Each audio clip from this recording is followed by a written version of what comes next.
again, you guys, it's Carly from the Poetry of Nice, and welcome back to the final episode, episode number 8 of my What I Wish I Would Have Known Before Becoming an Online Reseller series. If you haven't caught the rest of this series yet, I will go ahead and link it up above in a card so that if you want to check it out, you can. And if you're new here, welcome to my channel. This is a channel all about selling online. So I sell on Etsy, Poshmark and eBay. And I do it while being a stay-at-home parent to 3 little boys, 5 and under.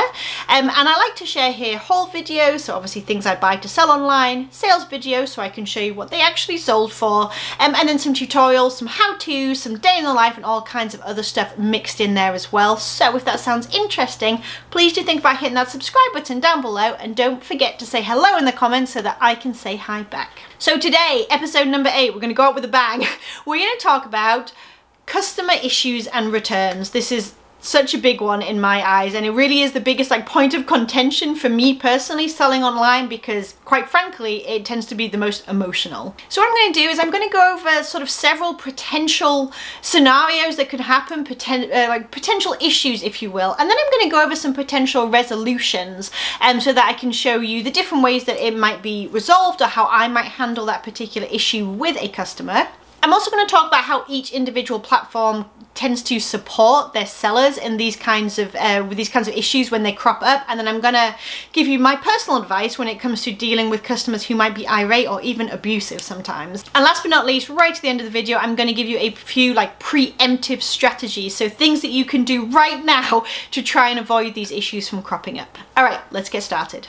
Okay, so in terms of potential issues that can arise, the number one thing that I'm going to talk about is flaws. So there's all kinds of different ways that this can kind of come about. There's stains, there's holes, if stitching that's come undone that you may have missed, just general wear and tear that you haven't seen essentially on an item before you sold it and therefore did not disclose in the listing. Another reason a customer might return an item is to do with size or fit, something that they just don't like about the item or that they felt was off in your listing. There's also buyer's remorse, which basically just means that the buyer changed their mind. They got the item, they didn't like it, or they decided they could live without it, and so they want to return it for a refund. And last but not least, there is essentially false claims. So this is something where the buyer could say that there was an issue with it and therefore they need to return it, or they might even be, I hate to say it, but potentially, let's just get real. Let's get real. Fishing for a refund or a partial refund when actually there was no issue with the item whatsoever. So a false claim. On eBay, when there is an issue, the buyer is able to open up a return case through eBay. So if anybody ever comes to you and says, I want to return, what do? You say, go through eBay and open up a case through them. Therefore, it's in their system and the case can be tracked from start to finish. They also get the opportunity to select a reason, so they can select a reason like the item didn't fit, or I just didn't really like the item, or they can also select something that's called an INAD, I-N-A-D, item not as described, and you hear people talk about those a lot. So an INAD is obviously something that they would select if they got an item and they thought, this is not what I thought I was buying, this is nothing like the photos, this is nothing like the description, I want to return it and I want my money back. The thing about an INAD is that it's basically saying that it's the seller's fault. So they didn't do their due diligence in describing the item or putting up photos that describe the item effectively, and therefore the seller should kind of pay the price in a way in terms of shipping. When someone opens an INAD, that means they get the ability to return the item to you for a full refund, and they also don't have to pay the return shipping, and if they paid the shipping going out as well, you also need to refund that shipping cost to them too. So when we're talking about INADs, or item not as described, I kind of want to touch on the whole false claim thing, only because item not as described is a way of saying that it's the buyer's fault and therefore they need to pay the shipping for returning the item, and if the buyer paid shipping out to them originally, then that gets refunded to them too from the seller, as well as the initial full cost of the item. So sometimes people, don't be too suspicious. Please bear in mind we all make mistakes and they may actually have missed a flaw.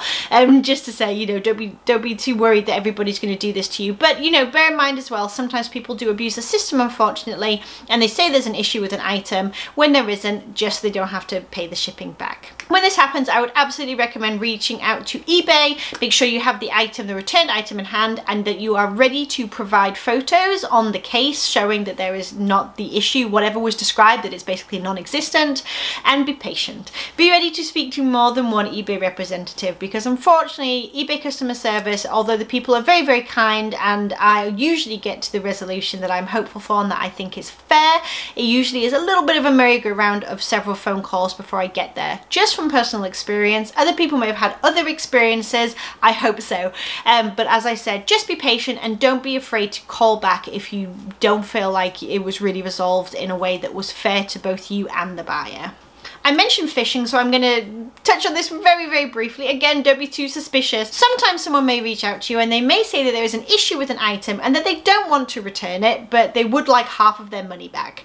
It is up to you how you handle this. I personally ask for a photo of the item, or I just tell them, I'm so sorry that there is an issue. Please feel free to return it, basically for a full refund. If they're phishing, half the time that will do the job and they'll be on their merry way because they don't really want to return the item, or you'll get it back and there'll be nothing wrong with the item whatsoever, and that way again you can call eBay and you can dispute the case if you wish to, or just pretty much ask for their advice and give some photographic evidence and play that out however you see fit according to the cost of the item and the whole scenario that has unfolded up until then.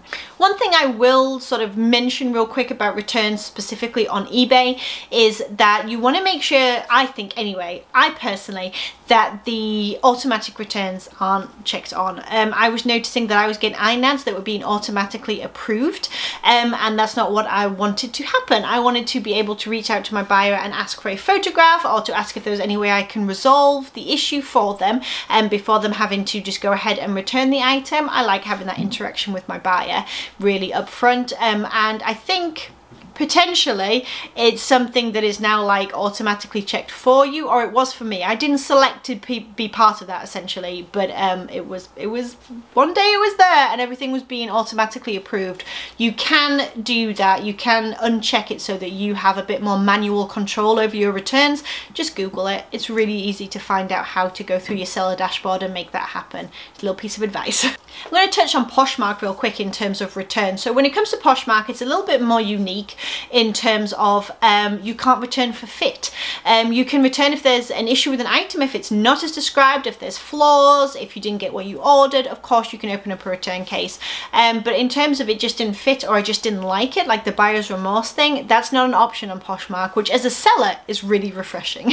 I've had cases on Poshmark that have been resolved where they have closed the case in my favor. Obviously they've released my funds, and I've had other things happen as well. I've had them tell the buyer like a suggestion to re-posh the item, which I'm pretty sure most buyers, if they're not sellers, are not super happy with that, but anyway, that's by the by.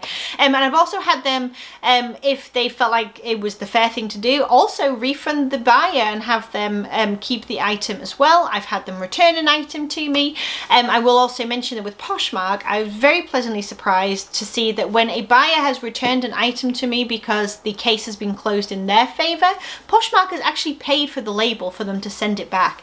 I don't know how often they would do that, if that's special circumstances or whatever, I'm not sure, but I've had that happen just twice, I think, where I've had items come back to me physically and the case was in their favor, and I was really pleasantly surprised they did that for the seller. It also came with a very nice message about, I know that we all make mistakes, and I thought that that was very refreshing, because on eBay you do tend to have to fight tooth and nail for what you think is fair. I think personally, in my experience, as I keep saying, like a giant disclaimer for this whole video, but on Poshmark I really feel like it's a kind of, you know, learn and evolve type platform where you do improve over time. On eBay you do have the option to offer free returns now. I'm not going to go into depth with this because it's a controversial topic, but just know that that is an option and you can set your return window.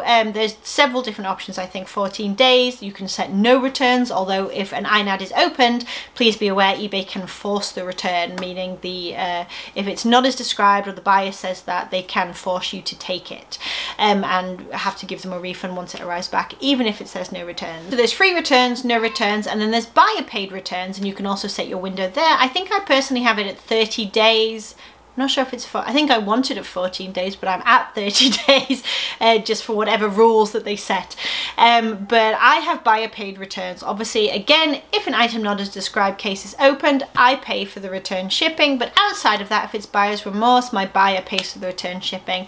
And that may change. It's always in flux with eBay, I feel like. But as of right now, that's what I'm comfortable with on eBay. As I also mentioned, there's also the option of partial refunds. If you wanted to do that, that's pretty much between you and the buyer and working out some kind of I don't know, common ground, if you will. And then there's also exchanges. So if you're selling a multiple of an item and you have more and the one they got arrived damaged, then you also have the opportunity to work with the buyer to arrange an exchange as well. So I touched a little bit on how the platforms sort of support sellers in these scenarios a little bit earlier on, but again, I'm just going to reiterate. eBay, you can phone their customer service line. You'll talk to a customer service representative and you'll be able to track your case online through your seller dashboard, and there's a little section down the bottom that says like cases. You can go into each individual one, see if anything has been submitted from either the buyer, like photographs or whatever, or yourself. You have the opportunity there to submit photographic evidence if you wanted to.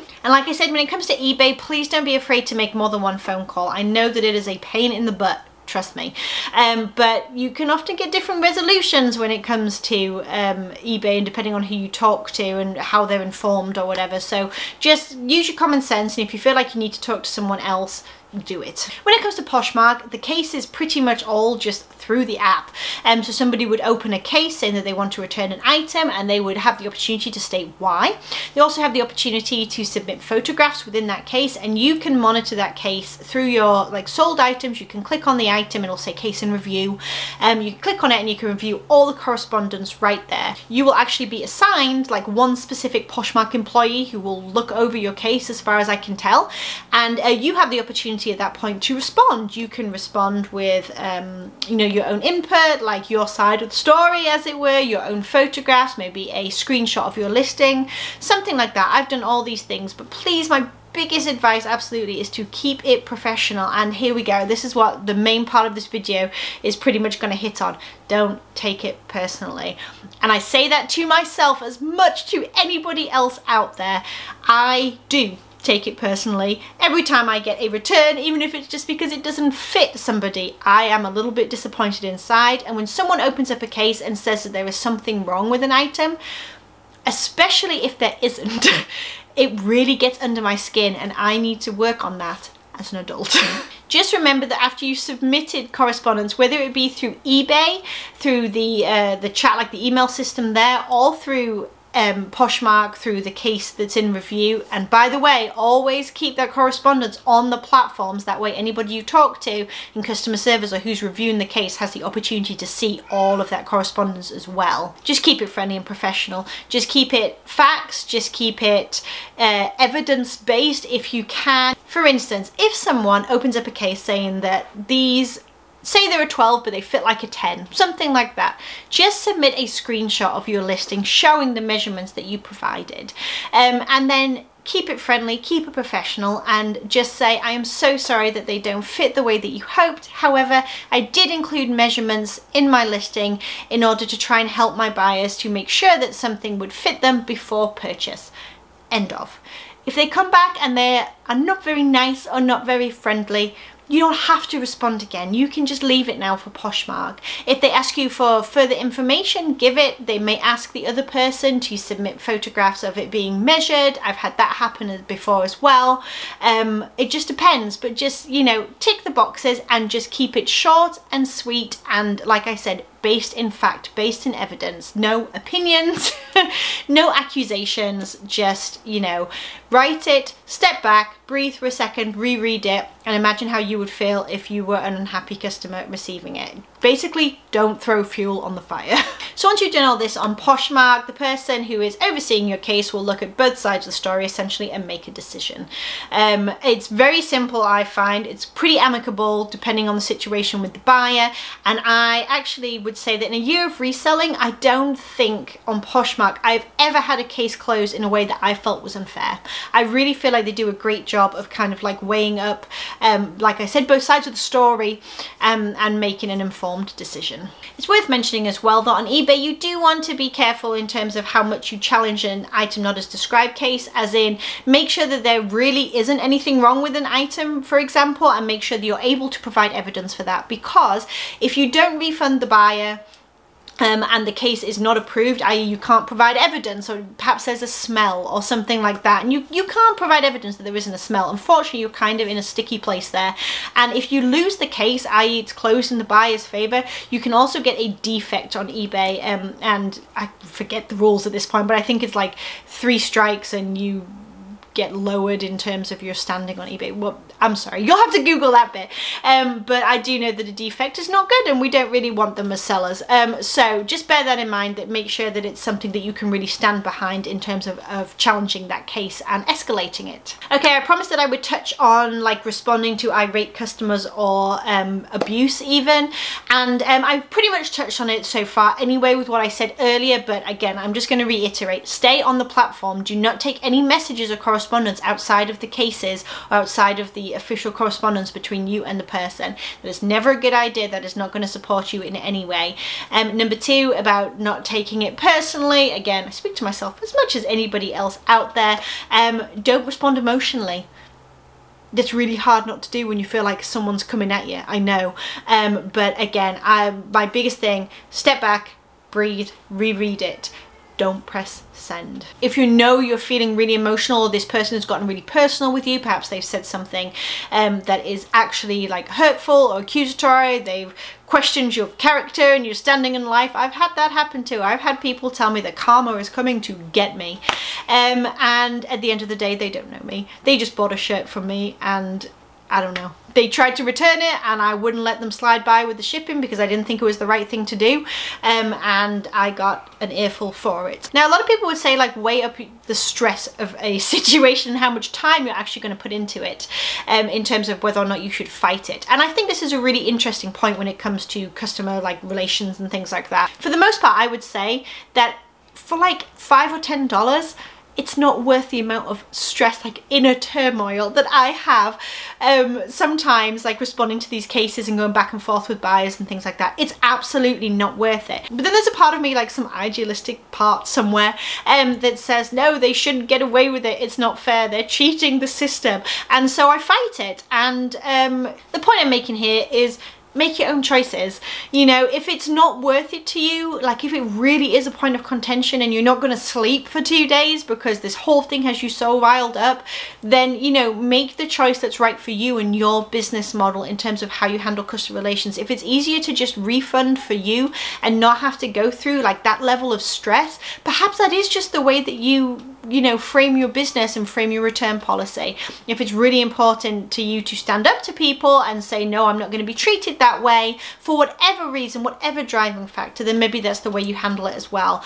I always end up with the stressful one, but I always wish that I had gone with the other one, the less stressful one, where I just kind of wasn't precious about, you know, the small amount of money necessarily, and kind of let go of the idealism just a little bit so that I didn't kind of hurt myself, I suppose, in the process a bit. Bear in mind on eBay that if somebody threatens you with bad feedback, make sure you screenshot it just in case, but you can basically call eBay and 99% of the time you can have that feedback removed, because that is known as feedback extortion. So there is something you can do about that if someone does that vindictively to you. Don't be afraid on both platforms to escalate a case or reach out for help, especially if someone is being abusive. Again, take screenshots. It's always good to have the backup images as evidence, and you can absolutely call and ask for help, someone to stand in and sort of escalate that case and hopefully close it in your favor if someone is being particularly unkind, you know, foul language, threats, that kind of thing. And also don't forget that on both platforms you can block people. I don't usually block people. It takes quite a lot for me to want to block somebody, but I do have a block bidder list on eBay, and I do have some blocked people on Poshmark as well, just people who have spoken out of turn to me or have been not, you know, unkind. I don't know how else to say it really. Abusive is what I would call, or I've had a particularly difficult case where I felt that they were very unfair and that they were very unkind to me within the context of the case, and I just don't really want to do business with them again. I use it very sparingly, but it is there, and I would encourage you that if you felt that you were receiving abuse from somebody, or you felt that you had a very, very negative interaction with somebody who was a buyer, please feel free to Google that and check how you can do that on both platforms. It's really super simple, and you can pretty much just take that negativity out of your working life. All right, and last but not least, let's talk about some preemptive strategies for avoiding these kind of customer issues. So number one I'm going to talk about is always add measurements. Add measurements to your listings if you are selling clothing. And when it comes to shirts, I do chest, waist, length, and then sleeve length if it's not a short sleeve. When it comes to pants, I do inseam, waist, and front rise. That way, if somebody opens a case on you and says, like I mentioned before, it says it's 12 but it fits like a 10, you can say, but all the measurements were in the listing, so you had all of the information to utilize before making your purchase. You could have looked over it, you could have measured similar jeans, whatever. The point is, all the information was there. I provided it, I did my side of the bargain, I did my job, and unfortunately they don't fit, but it's not my fault, therefore I shouldn't have to pay. When it comes to quality control, make sure that you have several stages where you're checking items. I'll go ahead and throw a quality control video up here where I sort of cover how I do that and how I try to minimize flaws that slip through the cracks and go out to buyers. But if you do have a flaw in an item and you're selling it anyway, that's absolutely okay to do that. Just make sure that you have described it fully within the listing in detail and put photographs. More than one is great within the listing as well. Don't forget you can use collages if you need to consolidate photos and make sure you have as much visual information as possible for your buyer when it comes to flaws or defects. Don't forget that you can use a collage as well, like photo.com. I'll link that down below, totally free, and you can put several photos within the sort of frame of one square photo, pop it on Poshmark, and that way you can give extra visual information to your buyers when it comes to flaws or imperfections. I would also suggest that you limit color descriptions. It's very, very tempting to call something a periwinkle blue or a lavender purple, but unfortunately colors are subjective, and so someone can very much take that out of the packaging and look at it and say, this is not my idea of lavender, I want to return it, and that can be a little bit difficult in terms of you winning the case, quite frankly, because it's sort of their word against yours, and like I said, it's subjective. Who really is going to look at that and say, no, it's definitely a lavender more than whatever.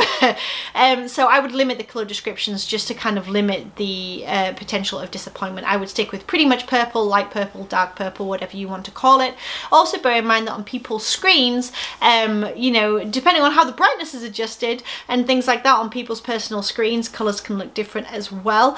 So when people have issues with color and want to return, it's not so bad if it's a buyer's remorse thing. That's totally fine, obviously, but if they're saying this item not as described, it can get just a little bit sort of fuzzy in there when it comes to the color of an item. So like I said, keep it simple, keep it safe, and if someone asks you a question about an item and asks you your opinion, make sure that you highlight that it is your opinion and that color is subjective. I would also suggest that you use all of the available slots for photos on the platform. So eBay has 12, Poshmark has 8. I just mentioned before that you can use something like photo.com to sort of consolidate photos. So if you're cross-posting from eBay to Poshmark, for instance, and you don't want to lose a single one of those 12 photos because you feel like you need to show them all to give your buyer the best idea of what they're buying, make a collage so that all that visual information can get in the listing as well, and don't waste a photo spot. I would also suggest, if and where you can, to take a photo of the fabric content tag. I always write out the fabric content in my listings as well, but if you have enough space for it, that's a really good thing to include, because it often has like the dry cleaning instructions, or just general washing instructions, not always dry cleaning, you know what I'm trying to say. But it's all good information for the buyer when it comes to them deciding whether or not to purchase the garment and whether or not they can care for it correctly. I mentioned before, but the blocking of buyers, sometimes you'll have an interaction with somebody, like maybe they haven't purchased from you yet, but you just have a really negative experience. I don't know how else to put it. I've had people before who've asked me questions or have just left me comments that were just plain rude for no reason whatsoever, and I have gone ahead and blocked them just so that I can essentially avoid the potential of a run-in with them later and a case being opened with someone who I feel like already has a kind of iffy attitude when buying on and like shopping and stuff online. Last but not least, the moral of the story for this whole thing is pretty much under promise and over deliver. So, you know, don't be afraid, like I said, if if you have a flaw on an item, make sure you are describing it exactly as it is. Don't downplay it. I am really careful with my words now. I used to say excellent pre-owned excellent condition, and now I literally, it's the same thing for everything, whether it's in phenomenal, almost like new without tags condition, or it has been worn to all heck and the soles are falling out. Not that I would sell that, but you know what I'm saying. I say pre-owned condition, just facts, just nice and simple. Pre-owned condition, it is pre-owned. And then I go on from there to elaborate if there's any holes or stains, if there's, you know, any perfume smell with a vintage item. I make sure to include as much information as I possibly can. If there is a small stain, I will say where on the garment it is, and I will say please see last photo, and my last photo, funnily enough, will be a picture of the stain on the garment, so that they can really connect the dots and see exactly what it is that they're going to be buying. All right, you guys, at this point I really want to invite you to put your tips down below for dealing with customers, whether it be positive interactions, things that you do to sort of retain customers or give them a great experience, or negative interactions, like you know, what do you do if somebody is acting a certain way with you? Do you have any tips of how to stay professional, or things that you can say to a buyer that maybe will help resolve things that you can offer, stuff like that? Just please, by all means, drop all your tips down below. I feel like this would be a really good opportunity for us to learn from one another. Alright, you guys, if you enjoyed this video, please do give it a thumbs up. If you are not subscribed yet, please do think about hitting that subscribe button down below, and I will see you in the next video. Bye, you guys.